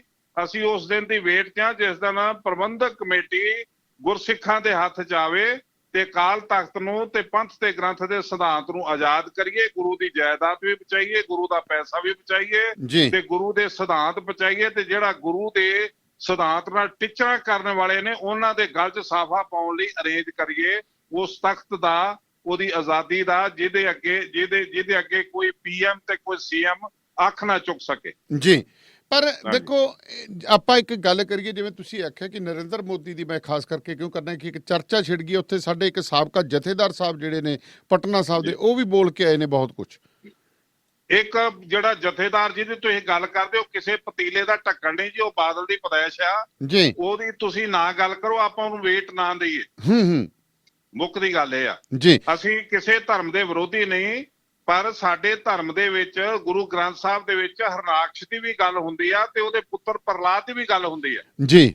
ਪਰ ਗੱਲ ਵਿਚਾਰਧਾਰਾ ਦੀ ਆ। ਜੇ ਵਿਚਾਰਧਾਰਾ ਗੁਰੂ ਨਾਨਕ ਸਾਹਿਬ ਦੀ ਨਾਲ ਕੋਈ ਸਹਿਮਤ ਆ ਤੇ ਉਹਦੀ ਇੱਜ਼ਤ ਆ, ਉਹਨੂੰ ਅਸੀਂ ਉਹਦੇ ਗੁਣ ਗਾਇਨ ਵੀ ਕਰਦੇ ਆ। ਅਸੀਂ ਰੋਜ਼ ਕਹਿੰਦੇ ਆ ਕਿ ਰਾਮ ਜਪੋ ਜੀ ਐਸੇ ਐਸੇ, ਧਰੂ ਪ੍ਰਹਲਾਦ ਜਪਿਓ ਹਰ ਜੈਸੇ। ਜੀ ਜੀ, ਅਸੀਂ ਉਹਦਾ ਦਸਤਾਨ ਦਿੰਦੇ ਆ ਤੇ ਸਾਨੂੰ ਗੁਰੂ ਗ੍ਰੰਥ ਸਾਹਿਬ 'ਚ ਇਜਾਜ਼ਤ ਮਿਲਦੀ ਆ, ਪਰ ਧਰੂ ਪ੍ਰਹਲਾਦ ਦੇ ਪਿਤਾ ਹਰਨਾਕਸ਼ ਦੀ ਸੋਭਾ ਕਰਨੀ ਸਾਨੂੰ ਕਦੀ ਵੀ ਇਜਾਜ਼ਤ ਨਹੀਂ ਮਿਲਦੀ ਜੀ। ਤੋ ਇਹ ਜੇ ਕਹਿਣਾ ਕਿ ਅਸੀਂ ਉਹਦੇ ਪੁੱਤਰ ਆ, ਫਲਾਣੇ ਦੇ ਪੁੱਤਰ ਆ, ਇਹ ਹਰਨਾਕਸ਼ ਦਾ ਪੁੱਤਰ ਹੋ ਕੇ ਪ੍ਰਹਲਾਦ ਸੋਭਾ ਪਾ ਸਕਦਾ। ਹਰਨਾਕਸ਼ ਨੂੰ ਉਹਦੀ ਭੈਣ ਨੂੰ ਹਰ ਸਾਲ ਗਾਲਾਂ ਪੈਂਦੀਆਂ ਹੋਲੀ ਵਾਲੇ ਦਿਨ। ਇਹਦੇ ਬਾਰੇ ਸਾਡਾ ਜਥੇਦਾਰ ਕੀ ਕਹੂਗਾ ਤੇ ਇਹ ਭਰਾ ਸਾਡੇ ਕੀ ਕਹਿਣਗੇ ਜਿਹੜੇ ਅੱਜ ਰਾਮ ਲੱਲਾ ਦੇ ਪੁਜਾਰੀ ਬਣੇ ਨੇ। ਹਾਂਜੀ। ਸੋ ਜਥੇਦਾਰ ਸਾਹਿਬ, ਜੇਕਰ ਤਮਾਮ ਆਪਾਂ ਦੇਖੀਏ, ਜਿਵੇਂ ਤੁਸੀਂ ਗੱਲ ਆਖੀ ਕਿ ਇਹ ਸਾਡੇ ਕੋਲੇ ਮੰਚ ਨਹੀਂ ਹੈਗਾ, ਸਾਡਾ ਮੰਚ ਜਿਹੜਾ ਖਤਮ ਕਰ ਦਿੱਤਾ ਹੈ 100 ਸਾਲ, ਜੇਕਰ ਆਪਾਂ ਗੱਲ ਕਰੀਏ ਇੱਕ ਬੜਾ ਵੱਡਾ ਲੰਮਾ ਸਮਾਂ ਹੋ ਜਾਂਦਾ ਹੈ। ਸੋ ਹੌਲੀ ਹੌਲੀ ਜੇਕਰ ਦੇਖੋ, ਸਾਨੂੰ ਇਸ ਚੀਜ਼ ਦਾ ਕੋਈ ਡਰ ਨਹੀਂ ਹੈਗਾ ਕਿ ਸਾਡੇ ਹਰਮੰਦਰ ਸਾਹਿਬ ਵੱਲ ਨੂੰ ਆ ਜਾਣਗੇ, ਜਿਹੜਾ ਅਸੀਂ ਮੁਗਲਾਂ ਤੋਂ ਛਡਾ ਕੇ ਉਹਨਾਂ ਦੁਬਾਰ ਤੋਂ ਜਿਹੜਾ ਅਸੀਂ ਆਪਣੇ ਗੁਰੂ ਘਰ ਕਰ ਲਏ ਨੇ, ਆਪਦੇ ਕੀ ਕਹਿੰਦੇ ਸਿੱਖ ਕੌਮ ਨੇ ਵਾਪਸ ਲੈ ਲਏ ਨੇ। ਪਰ ਗੱਲ ਇਹ ਆ ਰਹੀ ਹੈ ਕਿ ਕਿਤੇ ਨਾ ਕਿਤੇ ਜਿਹੜੀਆਂ ਹੁਣ ਸ਼ੰਕਾਵਾਂ ਪੈਦਾ ਕੀਤੀਆਂ ਜਾ ਰਹੀਆਂ ਨੇ, ਇਹਦੇ ਵਿੱਚ ਸਭ ਤੋਂ ਵੱਡੀ ਗੱਲ ਇਹ ਆ ਜਾਂਦੀ ਹੈ ਕਿ ਸਾਡੇ ਕੋਲ ਜਿਵੇਂ ਸਿੱਖ SGPC ਹੈਗੀ ਆ, SGPC 'ਚ ਇੰਨਾ ਦਾਮਨ, SGPC ਬੋਡੀ ਬਹੁਤ ਤਕੜੀ ਆ, ਪਰ ਇਹਦੇ ਵਿੱਚ ਜਿਹੜੇ ਪਿਆਦੇ ਬੈਠੇ ਨੇ, ਮੈਂ ਸਿੱਧੇ ਤੌਰ ਤੇ ਕਰੂੰ, ਪਿਆਦਾਂ 'ਚ ਇੰਨਾ ਦਮ ਨਹੀਂ ਹੈ ਕਿ ਉਹ ਸਿੱਖੀ ਦੀ ਗੱਲ ਕਰ ਸਕਣ। ਜੀ ਜੀ, ਗੱਲ ਇਹ ਆ ਦਾਨੇ ਵਾਲੇ ਸਾਹਿਬ, ਗੱਲ ਮੁੱਕਦੀ ਇਹ ਆ ਕਿ ਜਦੋਂ ਆਉਂਦਾ ਨਾ ਦੁਰਾਨੀ ਤੇ ਸਾਨੂੰ ਪਤਾ ਹੁੰਦਾ ਸਾਡਾ ਦੁਸ਼ਮਣ ਆ ਰਿਹਾ। ਜਦੋਂ ਆਉਂਦਾ ਨਾ ਵਜ਼ੀਰ ਖਾਂ, ਉਦੋਂ ਸਾਨੂੰ ਪਤਾ ਹੁੰਦਾ ਹੈ ਵਜ਼ੀਰ ਖਾਂ ਤੇ ਅਸੀਂ ਇਹਨਾਂ ਕਿਵੇਂ ਨਿਪੜਨਾ ਚੱਪੜਚਿੜੀ ਦੇ ਮੈਦਾਨ 'ਚ ਜੀ। ਪਰ ਜਦੋਂ ਸਿੱਖ ਬੁਰਕਾ ਪਾ ਕੇ ਸਾਨੂੰ ਇੱਕ ਭੜਵਾ ਇਹੋ ਜਿਹਾ ਮਿਲਿਆ 50 ਸਾਲ ਤੋਂ, ਜਿਹਨੇ ਸਾਡੀ ਕੌਮ ਨੂੰ ਰੋਲਤਾ, ਉਹਦੇ ਖਿਲਾਫ ਅਸੀਂ ਲੜਦੇ ਆ ਤੇ ਲੋਕੀ ਸਾਨੂੰ ਗਾਲਾਂ ਕੱਢਦੇ ਆ ਵੀ ਕਿਉਂ ਗਾਲਾਂ ਕੱਢਦੇ ਜੋਨੂੰ, ਕਿਉਂ ਉਹਦੇ ਪਿੱਛੇ ਪੈ ਜੇ ਵਿਚਾਰੇ ਗਰੀਬ ਦੇ। ਤੇ ਉਸ ਗਰੀਬ ਦਾਸ ਨੇ ਸਾਡਾ ਬੇੜਾ ਕਰਕੇ ਰੱਖਤਾ। ਨਾ ਸਾਡੇ ਕੋਲ ਆਰਥਿਕ ਕੋਈ ਪੋਜੀਸ਼ਨ ਸਾਡੀ ਚੰਗੀ ਰਹਿੰਦੀ, ਨਾ ਸਾਡੀ ਧਰਮ ਦੀ, ਨਾ ਸਾਡਾ ਅਖਲਾਕ, ਨਾ ਸਾਡੀਆਂ ਸੰਸਥਾਵਾਂ, ਨਾ ਸਾਡਾ ਸਿਧਾਂਤ ਜੀ। ਤੇ ਮੁੱਖ ਦੀ ਗੱਲ ਇਹ ਆ ਕਿ ਸਮੂਹ ਸਿੱਖਾਂ ਨੂੰ ਇਹ ਬੇਨਤੀ ਕਰੋ ਕਿ ਪ੍ਰਬੰਧਕ ਕਮੇਟੀ ਪ੍ਰਕਾਸ਼ ਸਿੰਘ ਬਾਦਲ ਦੇ ਪਰਿਵਾਰ ਤੋਂ ਲੈ ਲਓ ਜੀ। ਉਹਦੇ ਬਾਅਦ ਅਸੀਂ ਤੁਹਾਨੂੰ ਗਰੰਟੀ ਦਿੰਦੇ ਆ ਕਿ ਚੰਗੇ ਗੁਰਸਿੱਖ, ਜਿਹੜੇ ਇਮਾਨਦਾਰ ਗੁਰਸਿੱਖ ਰਿਟਾਇਰ ਹੋ ਕੇ ਤੇ ਤਰਸਦੇ ਨੇ ਗੁਰੂ ਘਰ ਦੀ ਫ੍ਰੀ ਸੇਵਾ ਕਰਨ ਨੂੰ, ਉਹਨਾਂ ਦੀ ਰਾਹੀਂ ਅਸੀਂ ਧਰਮ ਦੀ ਸੇਵਾ ਕਰਾਂਗੇ ਤੇ ਅਕਾਲ ਤਖਤ ਨੂੰ, ਉਹਦੇ ਨਿਸ਼ਾਨ ਸਾਹਿਬ ਨੂੰ ਉੱਚਾ ਲਹਿਰਾਉਂਦਾ ਦਿਖਾਵਾਂਗੇ। ਤੇ ਕਿਸੇ ਦੀ ਜ਼ਰੂਰਤ ਨਹੀਂ ਕੋਈ ਗੁਰੂ ਗੋਬਿੰਦ ਸਿੰਘ ਜੀ ਦਾ ਨਾਮ ਲੈ ਕੇ ਤੇ ਕੋਈ ਭੱਦੀ ਸ਼ਬਦਾਵਲੀ ਨਾਲ ਗੱਲ ਕਰ ਲਵੇ ਜੀ। ਜਥੇਦਾਰ ਸਾਹਿਬ, ਜਿਵੇਂ ਆਪਾਂ ਗੱਲ ਕਰੀਏ ਕਿ ਸਭ ਤੋਂ ਵੱਡੀ ਗੱਲ ਸਾਡੇ ਕੋਲੇ ਅੱਜ ਵੱਡੀ ਮੁਸ਼ਕਲ ਹੋ ਗਈ ਹੈ, ਜੇਕਰ ਕੁਝ ਸਫਾ ਹਿੱਲੀਆਂ ਨੇ, ਜਿਵੇਂ ਆਪਾਂ ਗੱਲ ਕਰੀਏ ਕਿ ਅਕਾਲੀ ਦਲ ਦੀ ਸਿਆਸਤ ਦੇ ਵਿੱਚ ਹਿਲਜੁਲ ਹੋਈ ਹੈ, ਪਰ ਉੱਥੇ ਵੀ ਸ਼ੰਕਾਵਾਂ ਇਹੀ ਜਤਾਈਆਂ ਜਾ ਰਹੀਆਂ ਨੇ ਕਿ ਜੇਕਰ ਇਹ ਅਕਾਲੀ ਦਲ ਕਾਮਯਾਬ ਹੁੰਦਾ ਦੂਜਾ ਢੀਂਡਸਾ ਗਰੁੱਪ ਵਾਲਾ, ਤਾਂ ਉਹਨੂੰ ਵੀ ਸ਼ਾਇਦ ਜਿਹੜੀ ਹੈ ਬੀਜੇਪੀ ਦੀ ਹੋਏਗੀ, ਤੇ ਬੀਜੇਪੀ ਦੀ ਜਿਹੜੀ ਹੈ ਸੁਰਤਾਲ ਜਿਹੜੀ ਹੈ ਪੂਰਨ ਤੌਰ ਦੇ ਉੱਤੇ ਹਵਾ ਜਿਹੜੀ ਪਿੱਛੋਂ ਬੰਸਰੀ ਚ ਵੱਜਦੀ ਉਹ ਆਰਐਸਐਸ ਦੀ ਹੈ।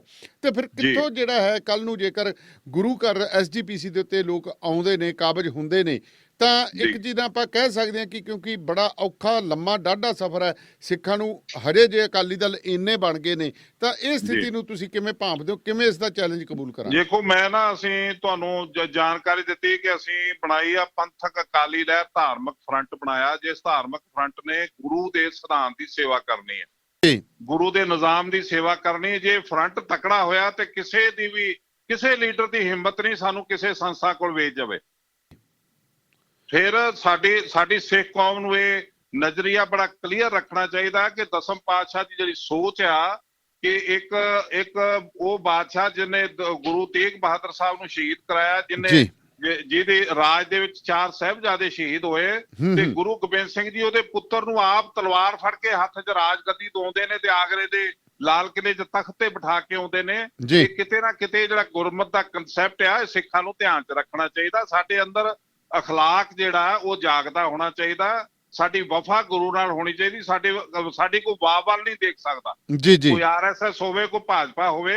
ਜਿੰਨੀ ਦੇਰ ਸਾਡੇ ਕੋਲ ਇੱਕ ਗੁਰੂ ਦਾ ਸਿਧਾਂਤ ਕਾਇਮ ਆ, ਗੁਰੂ ਦੀ ਪ੍ਰਭੂ ਸੱਤਾ ਜਿਹੜੀ ਉਹ ਸਾਡੇ ਕੋਲ ਕਾਇਮ ਆ, ਉਹ ਤਖਤ ਹੋਵੇ, ਪੰਥ ਦੇ ਗ੍ਰੰਥ ਦਾ ਸਿਧਾਂਤ ਹੋਵੇ, ਉਹ ਆਜ਼ਾਦ ਨੇ, ਉਨੀ ਦੇਰ ਤੱਕ ਸਾਡੀ ਕੋਈ ਵਾਹ-ਵਾਲ ਨਹੀਂ ਦੇਖ ਸਕਦਾ। ਜੇ ਉਹ ਗੁਰੂ ਨੂੰ ਕਮਿਟਮੈਂਟ ਜਿਹੜੇ ਰੱਖਣ ਵਾਲੇ ਸਿੱਖ ਉੱਥੇ ਕਾਬਜ ਹੋਣਗੇ। ਤੇ ਜੇ ਇਹ ਬਾਦਲ ਦੇ ਉੱਤੇ ਤੁਸੀਂ ਯਕੀਨ ਕੀਤਾ ਤੇ ਜਿਹੜਾ ਯਤੀਮ ਬੰਦਾ, ਜਿਹੜਾ ਲਵਾਰਸ ਬੰਦਾ, ਉਹਨੂੰ ਪ੍ਰਧਾਨ ਬਣਾ ਕੇ ਉੱਥੇ ਠੋਕ ਦਿੰਦਾ, ਉਹੋ ਜਿਹੇ ਨੂੰ ਜਥੇਦਾਰ ਬਣਾ ਕੇ ਦਿਹਾੜੀ ਤੇ ਰੱਖ ਲੈਂਦਾ, ਅਕਾਲ ਤਖਤ ਤੇ ਮਨ ਭਾਉਂਦੇ ਫੈਸਲੇ ਕਰਾਉਂਦਾ, ਇਹ ਉਨੀ ਦੇਰ ਤੱਕ ਅਸੀਂ ਚੇਂਜ ਨਹੀਂ ਲਿਆ ਸਕਦੇ। ਉਨੀ ਦੇਰ ਤੱਕ ਕਿਸੇ ਵੀ ਆਰਐਸਐਸ ਦੇ ਕੋਲ ਵਿਕਣੋਂ ਜਾਂ ਕਿਸੇ ਕੋਲ ਵੀ ਸਵਾਰਥ ਜਿਹੜਾ ਉੱਲੂ ਸਿੱਧਾ ਕਰਨ ਲਈ, ਕੌਮ ਨੂੰ ਵੇਚਣ ਲਈ ਅਸੀਂ ਕਿਸੇ ਦਾ ਗਿਰੇਵਾਨ ਨਹੀਂ ਫੜ ਸਕਦੇ। ਕਿਉਂਕਿ ਵਿਅਕਤੀ ਹੁੰਦਾ, ਵਿਅਕਤੀਗਤ ਤੌਰ ਤੇ ਤੁਸੀਂ ਕੁਝ ਵੀ ਕਰੋ, ਉਹ ਕਿਸੇ ਨੂੰ ਪ੍ਰਵਾਨ ਨਹੀਂ ਹੁੰਦਾ। ਜਿਹੜੀ ਸੰਸਥਾ ਹੁੰਦੀ ਆ ਉਹ ਮਹਾਨ ਆ। ਸੰਸਥਾ ਵੀ ਉਹ ਜਿਹੜੀ ਗੁਰੂ ਨਾਨਕ ਦੀ ਸੰਕਲਪ ਅਨੁਸਾਰ ਗੁਰੂ ਹਰਗੋਬਿੰਦ ਪਾਤਸ਼ਾਹ ਨੇ ਬਣਾਈ। ਹਾਂਜੀ ਸਰੋਤਿਓ, ਮੈਂ ਦੱਸਦਾ ਕਿ ਮੇਰੇ ਨਾਲ ਇਸ ਵਕਤ ਫੋਨ ਲਾਈਨ ਤੇ ਜਥੇਦਾਰ ਸਰਦਾਰ ਰਣਜੀਤ ਸਿੰਘ ਜੀ ਹੋਰੀ ਜੁੜੇ ਨੇ। ਸੋ ਤੁਸੀਂ ਸਵਾਲਾਤ ਕੋਈ ਹੈਗੇ ਨੇ, ਤੁਹਾਡੇ ਮਨ ਦੇ ਵਿੱਚ ਕੋਈ ਸ਼ੰਕਾਵਾਂ ਨੇ, ਤਾਂ ਤੁਸੀਂ ਕਾਲ ਕਰ ਸਕਦੇ ਹੋ 98 149 10 666 92 164 10 666 ਦੇ ਉੱਤੇ। ਵਟਸਐਪ ਦੇ ਉੱਤੇ ਸਿਰਫ ਮੈਂ ਤੁਹਾਡਾ ਮੈਸੇਜ ਲੈ ਸਕਦਾ, ਕਾਲ ਨਹੀਂ ਲੈ ਸਕਾਂਗਾ, ਕਿਉਂਕਿ ਮੇਰੇ ਕੋਲੇ ਪ੍ਰੋਬਲਮ ਹੈ, ਲਾਈਨਾਂ ਜਿਹੜੀਆਂ ਮੈਂ ਸਿਰਫ 3 ਹੀ ਜੋੜ ਸਕਦਾ। ਇੱਕ ਲਾਈਨ ਤੇ ਜਥੇਦਾਰ ਸਾਹਿਬ ਬਿਜ਼ੀ ਨੇ, 2 ਲਾਈਨਾਂ ਜਿਹੜੀਆਂ ਮੈਂ ਫ੍ਰੀ ਰੱਖੀਆਂ ਹੋਈਆਂ ਨੇ, ਤੁਸੀਂ ਕਾਲ ਕਰ ਸਕਦੇ ਹੋ। ਜਥੇਦਾਰ ਸਾਹਿਬ, ਲਗਾਤਾਰ ਆਪਾਂ ਗੱਲ ਕਰੀਏ ਕਿ ਪਿਛਲੇ ਸਮੇਂ ਦੇ ਵਿੱਚ ਜਿਹੜਾ ਸੋਸ਼ਲ ਮੀਡੀਆ ਦੇ ਉੱਤੇ ਹੋਰ ਜਿਹੜੇ ਵਹਿਮ ਸਿੱਖ ਧਰਮ ਬਾਰੇ, ਗੁਰੂ ਗ੍ਰੰਥ ਸਾਹਿਬ ਦੇ ਤੇ ਦਸਮ ਗ੍ਰੰਥ ਬਾਰੇ, ਤੇ ਹੁਣ ਜਿਹੜਾ ਇਹ ਜਿਹੜੀ ਨਵੀਂ ਚਰਚਾ ਛਿੜੀ ਹੈਗੀ ਆ, ਬੜੀਆਂ ਜਿਹੜੀਆਂ ਨੇ ਇੱਕ ਤਰ੍ਹਾਂ ਨਾਲ ਸਿੱਧੇ ਤੌਰ ਦੇ ਉੱਤੇ ਗੱਲ ਕਰੀਏ ਤੇ ਇੱਕ ਵਾਰੀ ਸਿੱਖ ਪੰਥ ਨੂੰ ਜਿਹੜਾ ਸੋਚਣ ਲਈ ਜਿਹੜਾ ਹਲੂਣਿਆ, ਤੇ ਇਹ ਇੱਕ ਸਾਡੇ ਕੋਲੇ ਬੜਾ ਵਧੀਆ ਮੌਕਾ ਕਿ ਅਸੀਂ ਬਹੁਤ ਅੱਛੇ ਤਰੀਕੇ ਨਾਲ ਜਿਹੜੇ ਨੌਜਵਾਨ ਪੀੜ੍ਹੀ ਹੈ ਸਾਡੀ, ਕਿਉਂਕਿ ਤੁਸੀਂ ਦੇਖੋ ਕਿ ਨੌਜਵਾਨ ਪੀੜ੍ਹੀ ਨੂੰ ਸੋਸ਼ਲ ਮੀਡੀਆ ਦੇ ਜ਼ਰੀਏ ਕੀ ਪਰੋਸਿਆ ਜਾ ਰਿਹਾ, ਢੰਗ ਦੀ ਗੱਲ ਕੋਈ ਨਹੀਂ ਪਰੋਸੀ ਜਾ ਰਹੀ। ਕਿੰਨੇ ਪੇਜ ਨੇ ਜਿਹੜੇ ਸਾਡੇ ਨੌਜਵਾਨਾਂ ਨੂੰ ਮਿਸਲੀਡਿੰਗ ਪੇਜ ਜਿਹੜੇ ਨੇ ਬਣਾਏ ਗਏ ਨੇ, ਕਿੰਨੇ ਇਹੋ ਜਿਹੇ ਪੇਜ ਨੇ ਜਿਹੜੇ ਸਾਡੇ ਧਰਮ ਦੇ ਵਿੱਚ ਖਲਲ ਪਾਉਂਦੇ ਨੇ ਤੇ ਉਹ ਮਿਸਲੀਡ ਇਨਫੋਰਮੇਸ਼ਨ ਕਰਦੇ ਨੇ। ਸਾਡੇ ਕੋਲ ਇੱਕ ਬੜਾ ਤਕੜਾ ਮੌਕਾ ਹੈਗਾ ਇਸ ਵਕਤ, ਜੇਕਰ ਹੁਣ ਕਿਉਂਕਿ ਗੱਲ ਛਿੜੀ ਹੈ, ਜਦੋਂ ਚਰਚਾ ਛਿੜੀ ਹੋਵੇ ਤਾਂ ਬਹੁਤ ਕੁਝ ਕੀਤਾ ਜਾ ਸਕਦਾ। ਜੀ ਅਸਲ 'ਚ ਮੈਂ ਤੁਹਾਡੀਆਂ ਗੱਲਾਂ ਦਾ ਜਵਾਬ ਤੇ ਮੈਂ ਦੇ ਦਿੱਤਾ, ਪਰ ਮੁੱਖ ਦੀ ਗੱਲ ਇਹੀ ਆ ਕਿ ਜਿੰਨੀ ਦੇਰ ਤੱਕ ਤੁਸੀਂ ਇੱਕ ਜਿਹੜਾ ਪਲੇਟਫਾਰਮ ਆ ਸਿੱਖ ਪੰਥ ਦਾ, ਉਹਦੇ ਉੱਤੇ ਗੁਰੂ ਨਾਲ ਵਫਾ ਕਰਨ ਵਾਲੇ ਸਿੱਖ ਨਹੀਂ ਕਾਬਜ ਕਰਾਉਂਦੇ, ਬਿਠਾਉਂਦੇ ਨਹੀਂ, ਉੱਥੇ ਉਹ ਆਪਣੀ ਸੇਵਾ ਨਹੀਂ ਨਿਭਾਉਂਦੇ, ਉਨੀ ਦੇਰ ਤੱਕ ਅਸੀਂ ਇਹਨਾਂ ਗੱਲਾਂ ਦਾ ਜਵਾਬ ਨਹੀਂ ਦੇ ਪਾਵਾਂਗੇ। ਇਹ ਜਿਹੜੀਆਂ ਸਿੱਖ ਧਰਮ ਦੇ ਖਿਲਾਫ ਜਿਹੜੀਆਂ ਹਵਾਵਾਂ ਵਗਦੀਆਂ ਪਈਆਂ ਨੇ, ਇਹਨਾਂ ਨੂੰ ਨਹੀਂ ਰੋਕ ਸਕਦੇ ਅਸੀਂ। ਉਹ ਜਿੰਨੀ ਦੇਰ ਤੱਕ ਸਾਡਾ ਪੰਥਕ ਪਲੇਟਫਾਰਮ ਪੰਥਕ ਹਿੱਤਾਂ ਦੇ ਵਿੱਚ, ਪੰਥਕ ਹੱਥਾਂ ਦੇ ਵਿੱਚ ਨਹੀਂ ਆਉਂਦਾ। ਅੱਛਾ ਜਥੇਦਾਰ ਸਾਹਿਬ, ਮੈਂ ਬਿਲਕੁਲ ਆਪਾਂ ਕਾਲ ਲੈਣਾ, ਫਿਰ ਮੇਰੇ ਮਨ 'ਚ ਇੱਕ ਸਵਾਲ ਆਇਆ। 92 164 ਤੇ ਤੁਸੀਂ ਆਉਂਦੇ ਰਹੋ ਜੀ। ਸਤਿ ਸ਼੍ਰੀ ਅਕਾਲ। ਇੱਕ ਮਿੰਟ ਜੀ, ਹੋਲਡ ਕਰਿਓ ਸਰ, ਹੋਲਡ ਕਰਿਓ ਜੀ। 92 164 ਹੋਲਡ ਕਰਿਓ, ਮੈਂ ਤੁਹਾਨੂੰ ਲਾਈਨ ਤੇ ਪਾਉਣ ਲੱਗਿਆ ਜੀ। ਸਤਿ ਸ਼੍ਰੀ ਅਕਾਲ ਜੀ 92-164।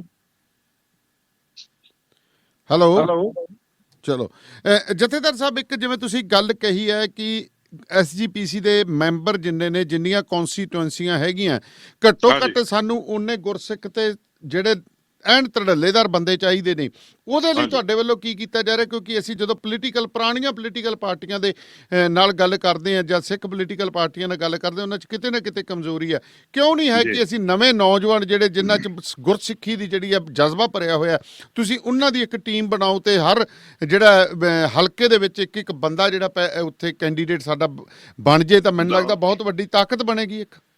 ਅਸੀਂ ਸਰਾਰ ਸਾਹਿਬ 2.5-3 ਸਾਲ ਤੋਂ ਲੱਗੇ ਹੋਏ ਆ ਜੀ, ਹਰੇ ਪੰਜਾਬ ਦੇ ਪਿੰਡਾਂ 'ਚ ਘੁੰਮ ਰਹੇ ਆ ਤੇ ਸਾਡੀ ਕੋਸ਼ਿਸ਼ ਇਹੀ ਹੈ ਕਿ ਹਰੇਕ ਹਲਕੇ ਦੇ ਵਿੱਚ ਇੱਕ ਟੀਮ ਲੱਭੀਏ 50-60 ਮੈਂਬਰਾਂ ਦੀ ਜੀ, ਜਿਨ੍ਹਾਂ ਨੂੰ ਅਸੀਂ ਇਹ ਸੇਵਾ ਸੌਂਪੀਏ ਵੀ ਇਸ ਹਲਕੇ ਦਾ ਉਮੀਦਵਾਰ ਤੁਸੀਂ ਦੇਣਾ ਸਾਨੂੰ, ਜਿਹਨੂੰ ਤੁਸੀਂ ਜਿਤਾਉਣਾ ਹੈ, ਜਿਹਦੇ ਤੇ ਤੁਹਾਡਾ ਯਕੀਨ ਆ ਜੀ, ਜਿਹਨੂੰ ਤੁਸੀਂ ਗਲਤ ਪਾਸੇ ਜਾਣੋਂ ਰੋਕ ਸਕਦੇ ਹੋ। ਬਿਲਕੁਲ ਵੱਡੀ ਗੱਲ ਹੈ, ਉਹ ਤਾਂ ਲੋਕਾਂ ਨੇ ਘਰ ਦੇ ਲੋਕਾਂ ਨੇ ਰੋਕਣਾ। ਤੁਹਾਡਾ ਇਹ ਯਕੀਨ ਹੋਊਗਾ ਤੇ ਸਾਨੂੰ ਲੱਗਦਾ ਹੈ ਕਿ ਸਾਡਾ ਭਾਵੇਂ ਨਾ ਹੋਵੇ ਪਰ ਗੁਰੂ ਰਾਮਦਾਸ ਦਾ ਜ਼ਰੂਰ ਹੋ ਕੇ ਰਹੂਗਾ ਜੀ।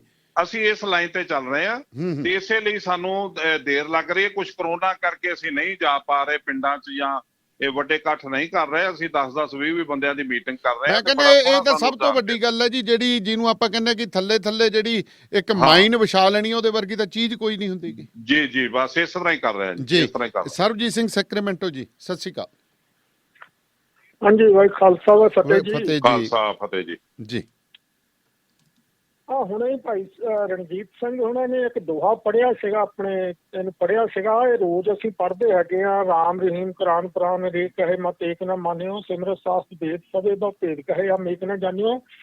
ਸਮੱਸਿਆ ਇਹ ਆ ਵੀ ਜਿਹੜਾ 10ਵਾਂ ਗ੍ਰੰਥ ਆ ਉਹਦੇ ਚੋਂ 2 ਪੰਕਤੀਆਂ ਕਿਤਿਓਂ ਚੱਕ ਲਈਆਂ, 2 ਕਿਤਿਓਂ ਚੱਕ ਲਈਆਂ। ਉਹਨੂੰ ਅਸੀਂ ਗੁਰੂ ਸਾਹਿਬ ਦੀ ਮੰਨ ਲਿਆ, ਪਰ ਜਿੱਥੋਂ ਆ ਪੰਕਤੀ ਚੱਕੀ ਆ ਇਹਦਾ ਪੰਨਾ ਹੈਗਾ ਆ 254 ਉਸ ਪੰਨੇ ਦੇ ਉੱਤੇ ਜਿੱਥੇ ਪੰਕਤੀਆਂ ਮੁੱਕਦੀਆਂ ਆ ਉੱਥੇ ਹੀ ਤਾਂ ਲਿਖਿਆ ਆ ਸ਼੍ਰੀ ਰਮਾਇਣ ਸਮਾਪਤ ਸਤ ਸਦਨ ਸਤ। ਇਹ ਕਿਉਂ ਨਹੀਂ ਪੜ੍ਹੀ ਪੰਕਤੀ ਇਹਨਾਂ ਨੇ? ਦੋ ਪੰਕਤੀਆਂ ਨਾਲ ਫਿਰ ਜਿੰਨਾ ਚਿਰ ਇਹਦਾ ਸਾਰੇ ਦਾ ਫਾਹਾ ਨਹੀਂ ਵੱਢ ਹੁੰਦਾ 10ਵਾਂ ਗ੍ਰੰਥ ਦਾ, 2 ਪੰਕਤੀਆਂ ਲੈ ਕੇ ਇਹ ਸਾਡਾ ਨਿਤਨੇਮ ਜੀ, ਇਹ ਸਾਡਾ ਫਲਾਨਾ, ਉਹਨਾਂ ਚਿਰ ਸਮੱਸਿਆ ਨਹੀਂ ਹੱਲ ਹੋਣੀ। ਦੂਜੀ ਮੇਰੀ ਬੇਨਤੀ ਇਹਨਾਂ ਨੂੰ ਇਹ ਆ ਬਈ ਠੀਕ ਆ, ਹਰ ਇੱਕ ਬੰਦੇ ਨੂੰ ਅਧਿਕਾਰ ਆ, ਇਹ ਵੀ ਬੜੀ ਦੇਰ ਤੋਂ ਯਤਨ ਕਰ ਰਿਹਾ ਸ਼੍ਰੋਮਣੀ ਕਮੇਟੀ ਨੂੰ ਯਾਦ ਕਰਾਉਣ ਦਾ। ਇੱਕ ਸਾਡੀ ਰਹਿਤ ਮਰਜ਼ਾਦਾ ਹੈ, ਪ੍ਰਮਾਣਿਤ ਰਹਿਤ ਮਰਜ਼ਾਦਾ ਵੀ ਉਹਨੂੰ ਕਹਿੰਦੇ ਆ, ਅਕਾਲ ਤਖਤ ਦੀ ਮਰਜ਼ਾਦਾ ਵੀ ਕਹਿੰਦੇ ਆ ਉਹਦੇ ਜੀ। ਤੇ ਦੂਜਾ ਨਾਨਕਸ਼ਾਹੀ ਕੈਲੰਡਰ ਬਾਰੇ ਇਹਨਾਂ ਦਾ ਕੀ ਵਿਚਾਰ ਹੈਗਾ ਤੇ ਕੀ ਇਹ ਸੇਧ ਦੇਣਗੇ? ਮਰਿਆਦਾ ਬਾਰੇ ਕੀ ਕਿਹਾ ਜੀ?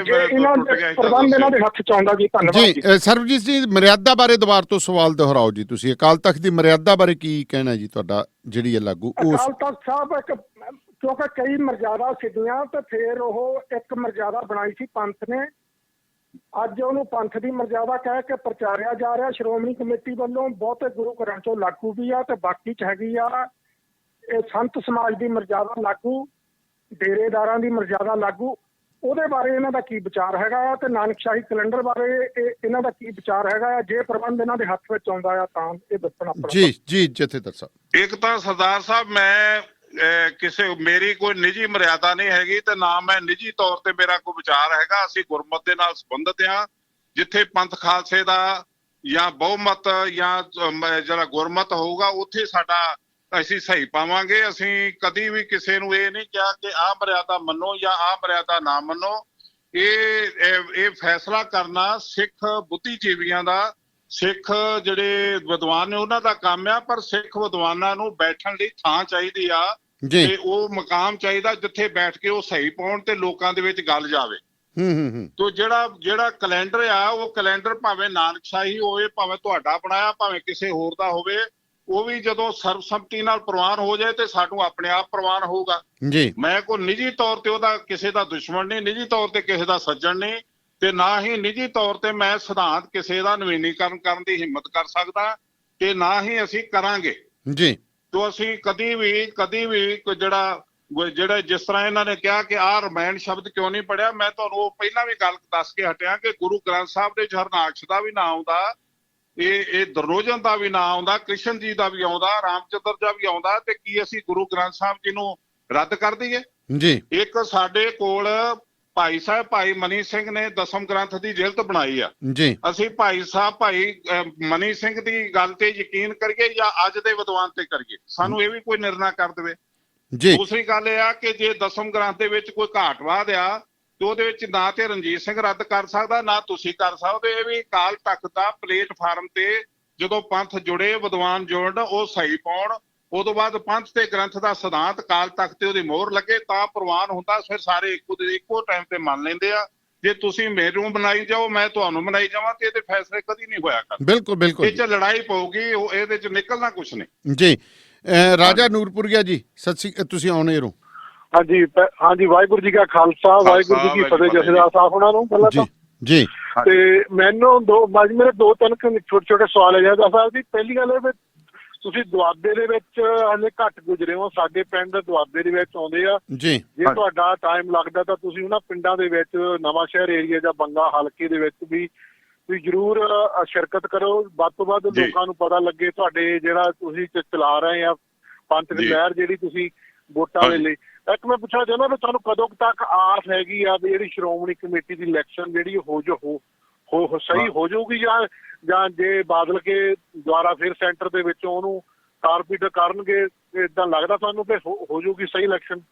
ਦੇਖੋ ਇੱਕ ਤਾਂ ਮਾਹੌਲ ਬੜਾ ਵਧੀਆ ਬਣਿਆ ਹੋਇਆ ਜੇ ਇੱਕ ਤਾਂ ਕੇਜਰੀਵਾਲ ਦਿੱਲੀ ਦੇ ਨੇ ਅਨਾਉਂਸ ਕੀਤੀ ਆ ਕਿ ਉਹ ਟਾਈਮ ਤੇ ਹੋ ਜਾਣੀ ਹੈ ਦਿੱਲੀ ਦੀ ਇਲੈਕਸ਼ਨ। ਜੀ ਜੀ। ਜਦੋਂ ਦਿੱਲੀ ਦੀ ਹੋਊਗੀ ਤੇ ਇਹਨਾਂ ਨੂੰ ਆਪਣੇ ਆਪ ਸ਼ਰਮ ਆਊਗੀ। ਦੂਸਰਾ ਇਹਨਾਂ ਦੇ ਸਬੰਧਾਂ 'ਚ ਵੀ ਖਟਾਸ ਵੀ ਆ ਚੁੱਕੀ ਆ।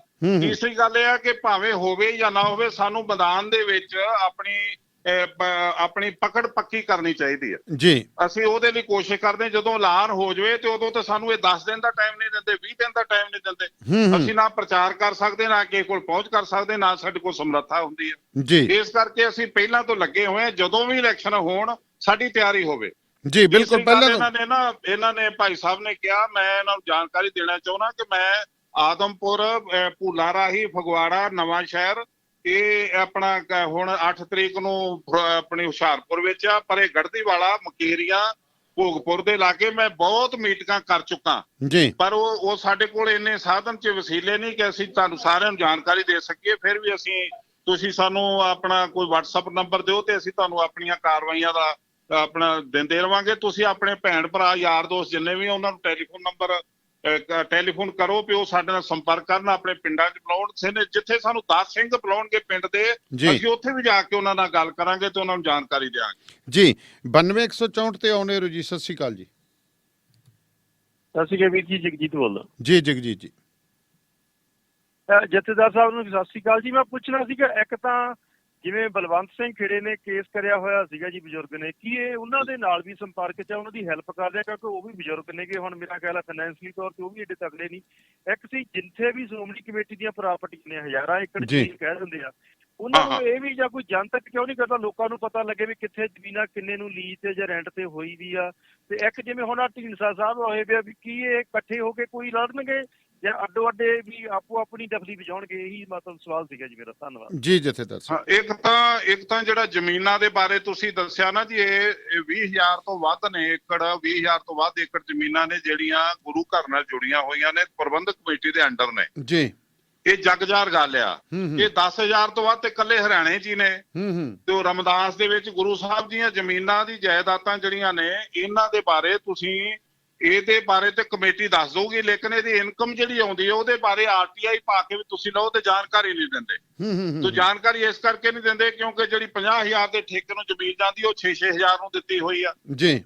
ਤੇ ਉਹ ਵੀ ਕਿਤੇ ਮਾਫ ਕਰਨਾ ਪਵੇ ਤੇ ਕਿਸੇ ਦਾ ਤੇ ਉਹ ਵੀ ਪਤਾ ਪਾ ਦਿੰਦੇ ਆ ਵੀ ਕੁਦਰਤੀ ਆਫਤਾਂ ਨਾਲ ਇਹਦਾ ਨੁਕਸਾਨ ਹੋ ਗਿਆ ਤੇ ਇਹਨੂੰ ਪੈਸੇ ਮਾਫ ਕੀਤੇ ਜਾਂਦੇ ਆ। ਦੱਸੋ। ਤੇ ਇਹਨਾਂ ਨੂੰ ਮਿਸਾਲ ਦੇ ਤੌਰ ਤੇ ਮੈਂ ਇੱਕ ਪੁਆਇੰਟ ਆਊਟ ਕਰਾਂ ਤੇ ਇਹ ਤਰਨਤਾਰਨ ਜ਼ਿਲ੍ਹੇ ਦੇ ਵਿੱਚ ਚੋਲਾ ਸਾਹਿਬ ਗੁਰਦੁਆਰਾ, ਉਹਦੀ 350 ਏਕੜ ਜ਼ਮੀਨ ਹੈ ਨਹਿਰ ਦੇ ਕੰਢੇ ਦੀ ਤੇ 6,000 ਨੂੰ ਠੇਕੇ ਤੇ ਚੜੀ ਹੋਈ ਹੈ। ਦੱਸੋ 50 ਕਿਤੇ 60,000 ਵੀ ਦੇਣ ਨੂੰ ਤਿਆਰ ਨੇ ਨਹਿਰ ਦੇ ਪਾਣੀ ਦੇ ਕਰਕੇ, ਪਰ ਉਹ 6,000 ਨੂੰ ਚੜੀਆਂ ਹੋਈਆਂ ਨੇ। ਉੱਥੇ 4 ਮਹੀਨੇ ਹੋ ਗਏ ਕਾਲਜ ਦੀ ਤੇ ਜਿਹੜੇ ਸੇਵਾਦਾਰਾਂ ਦੀ ਅਜੇ ਤੱਕ ਤਨਖਾਹ ਨਹੀਂ ਗਈ, ਹਾਲਾਂਕਿ ਉੱਥੇ ਮਾਰਕੀਟ ਆ ਉਹਦੇ ਕਿਰਾਏ ਆਉਂਦੇ ਨੇ।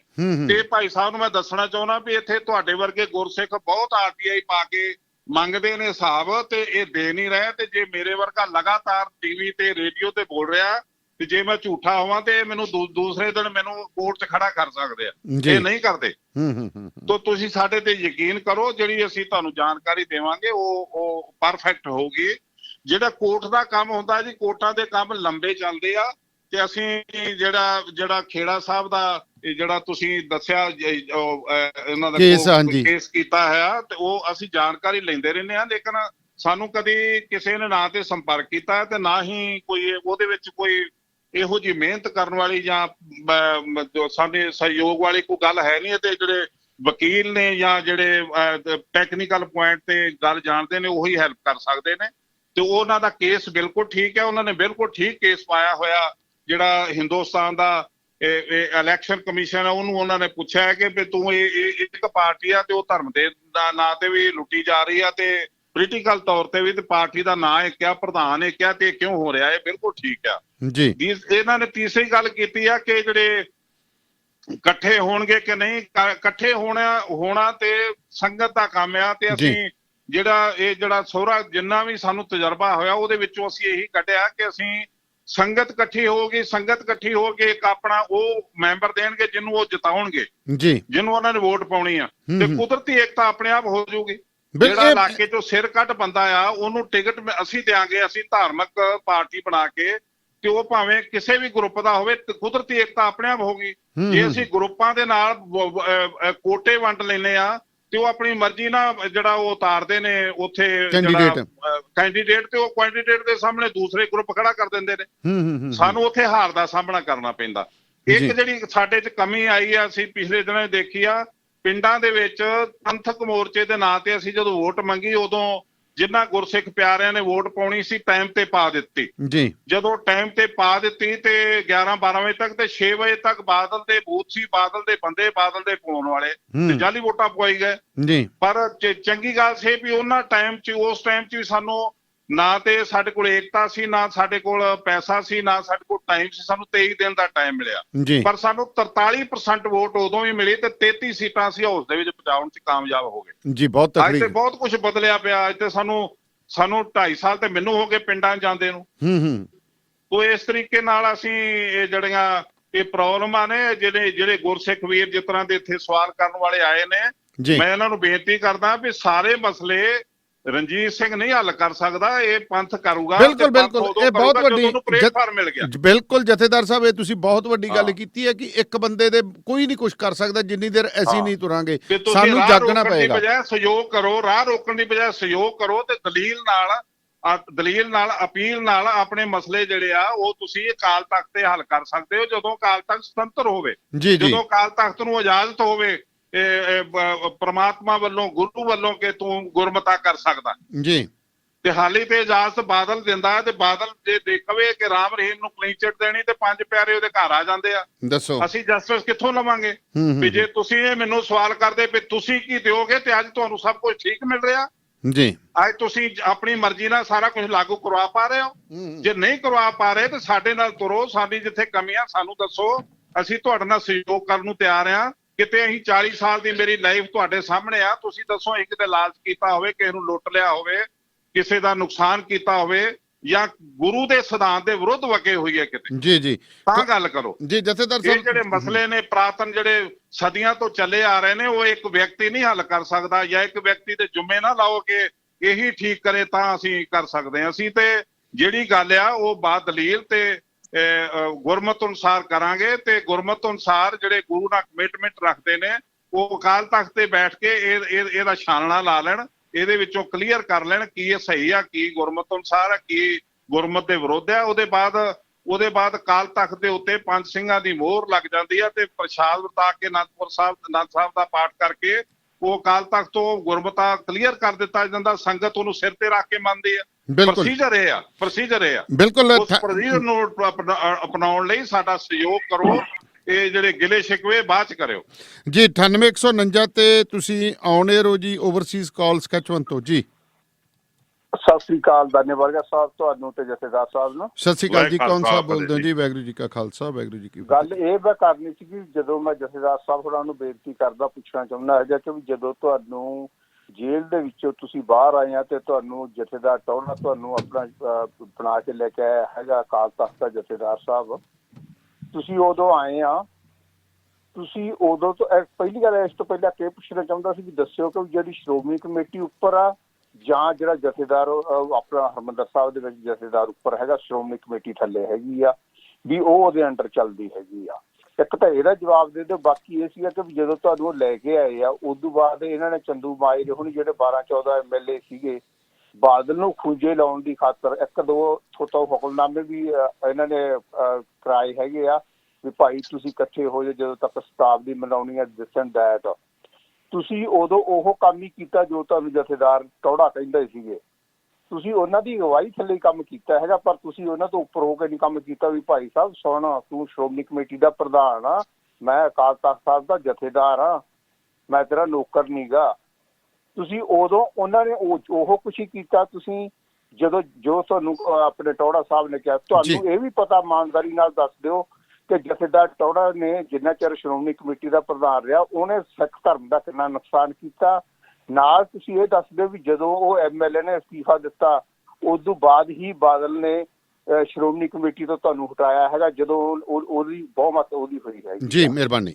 ਦੂਜੀ ਕਾਲ ਲੈ ਲਈਏ ਜਥੇਦਾਰ ਸਾਹਿਬ, ਫਿਰ ਆਪਾਂ ਅੱਗੇ ਚੱਲਾਂਗੇ ਜੀ। ਨਹੀਂ ਇਹਨਾਂ ਦਾ ਜਵਾਬ ਦੇਣ ਦਿਓ ਜੀ, ਮੈਨੂੰ ਜਵਾਬ ਦੇਣ ਦਿਓ ਇਹਨਾਂ ਦਾ। ਠੀਕ ਹੈ ਜੀ। ਹਾਂਜੀ, ਇੱਕ ਤਾਂ ਭਾਈ ਸਾਹਿਬ ਜਿਹੜੀ ਪ੍ਰਬੰਧਕ ਕਮੇਟੀ ਬਣਾਈ ਆ, ਇਹ ਬਣਾਈ ਆ ਸਰਕਾਰ ਨੇ, ਪਾਰਲੀਮੈਂਟ ਨੇ ਜੀ, ਤੇ ਜਿਹੜੀ ਅਕਾਲ ਤਖ਼ਤ ਦੀ ਜਥੇਦਾਰੀ 5 ਪਿਆਰਿਆਂ ਦਾ ਰੁਤਬਾ ਇਹ ਦਿੱਤਾ 10ਮ ਪਾਤਸ਼ਾਹ ਨੇ ਜੀ।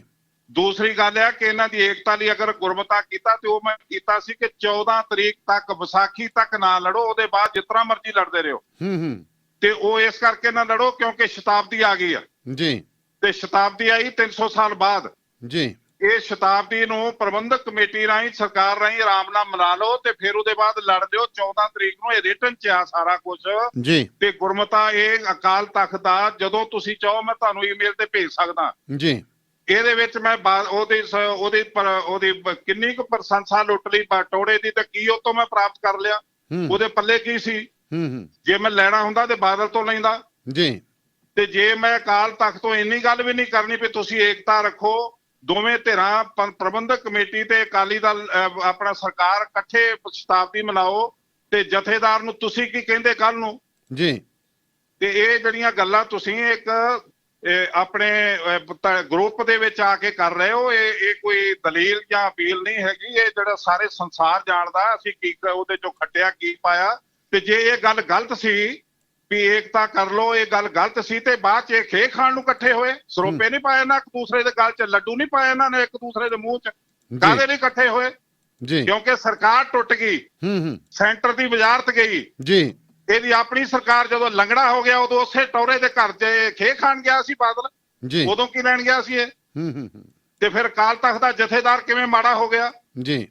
ਜੇ ਇਹਨਾਂ ਨੂੰ ਏਕਤਾ ਦੀ ਜ਼ਰੂਰਤ ਪੈ ਗਈ ਹੈ ਫਿਰ ਦੋਵੇਂ ਇਕੱਠੇ ਹੋ ਕੇ ਅਕਾਲ ਤਖ਼ਤ ਤੇ ਵੀ ਚਲੇ ਗਏ ਤੇ ਵਦੰਤੀ ਨੂੰ ਕਹਿਤਾ ਦੇਖ ਲਓ ਜੀ ਕੁਛ ਜੇ ਗਲਤੀ ਹੋ ਗਈ ਮਾਫ ਕਰ ਦਿਓ। ਤੇ ਵਦੰਤੀ ਨੇ ਕਹਿਤਾ ਜੀ ਇਹ ਅਕਾਲੀ ਦਲ ਆਪਣਾ ਖੰਡ ਪਾਠ ਕਰਾਵੇ ਤੇ ਖੰਡ ਪਾਠ ਕਰਾਇਆ ਮੰਜੀ ਸਾਹਿਬ ਤੇ 20 ਲੱਖ ਦੀਆਂ ਜਲੇਬੀਆਂ ਖਾ ਗਏ। ਅਕਾਲੀ ਇਕੱਠੇ ਹੋ ਗਏ ਤੇ ਇਹ ਮੈਂ ਕਿਹਾ ਬਹੁਤ ਚੰਗਾ ਕੀਤਾ ਸੀ ਇਹਨਾਂ ਨੇ ਜੀ।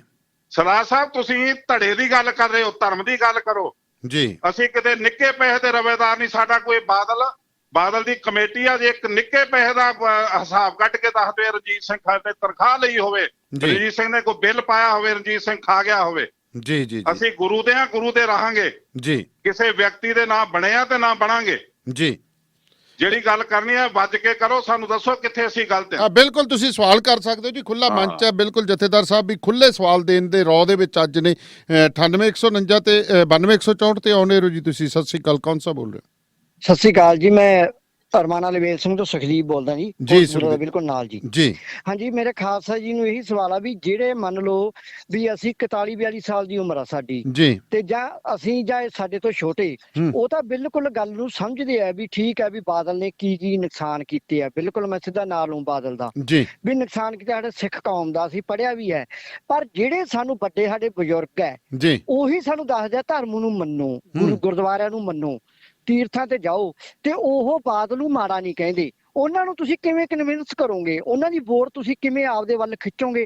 ਅਸੀਂ ਚਲੋ ਅਸੀਂ ਤੁਹਾਡੇ ਨਾਲ ਹੋ ਜਾਾਂਗੇ ਤੇ ਸਾਡੇ ਤਾਂ ਵਾਲ ਕੱਟੇ ਹੈ, ਤੁਸੀਂ ਉਹਨਾਂ ਨੂੰ ਕਿਵੇਂ ਤੋੜੋਗੇ? ਸਾਨੂੰ ਇੱਕ ਤਾਂ ਇਹ ਦੱਸ ਦਿਓ। ਦੂਜਾ ਇਹ ਵੀ ਜਿਹੜੀ ਆਪਣੀ ਸਿੱਖ ਕੌਮ ਦੇ ਵਿੱਚ ਇੰਦਰਾ ਗਾਂਧੀ ਦਾ ਕਤਲ ਕੀਤਾ ਗਿਆ ਸੀ ਆਪਣੇ ਪੰਜਾਬ ਦੇ ਮੁੰਡਿਆਂ ਵੱਲੋਂ, ਉਹਦਾ ਆਪਾਂ ਨੂੰ ਵੱਧ ਨੁਕਸਾਨ ਹੋਇਆ ਨਾ ਉਹਦੇ ਕਤਲ ਕਰਕੇ। ਉਹਦੇ ਨਾਲੋਂ ਬਿਹਤਰ ਇਹ ਨਹੀਂ ਸੀ ਜਿਹੜੇ ਨੇ ਚਿੱਠੀਆਂ ਪਾ ਉਹਨਾਂ ਨੂੰ ਸੱਦਿਆ ਤੇ ਉਹਨਾਂ ਨੂੰ ਆਸੇ-ਪਾਸੇ ਕੀਤਾ ਜਾਂਦਾ। ਧੰਨਵਾਦ ਜੀ। ਮਿਹਰਬਾਨੀ ਜੀ। ਜੀ ਜਥੇਦਾਰ ਇਹ ਦੇਖੋ ਜਿਹੜਾ ਕਤਲ ਹੋਇਆ ਜਾਂ ਕਤਲੋਗਾਰਦ ਹੋਇਆ ਉਹਦੇ ਬਾਰੇ ਤਾਂ ਮੈਂ ਨਹੀਂ ਕੁਝ ਕਹਿ ਸਕਦਾ, ਲੇਕਿਨ ਜਿਹੜਾ ਇਹਨਾਂ ਜਵਾਬ ਦਿੱਤਾ ਵੀ ਜਿਹੜੇ ਬਜ਼ੁਰਗ ਨੇ ਉਹ ਸਾਨੂੰ ਕਹਿੰਦੇ ਧਰਮ ਨੂੰ ਮੰਨੋ। ਧਰਮ ਨੂੰ ਮੰਨਣ ਲਈ ਮੈਂ ਵੀ ਕਹਿੰਦਾ, ਮੈਂ ਵੀ ਪ੍ਰੇਰਦਾ ਕਿ ਧਰਮ ਨੂੰ ਰਹੋ, ਧਰਮ ਦੇ ਨਾਲ ਰਹੋ।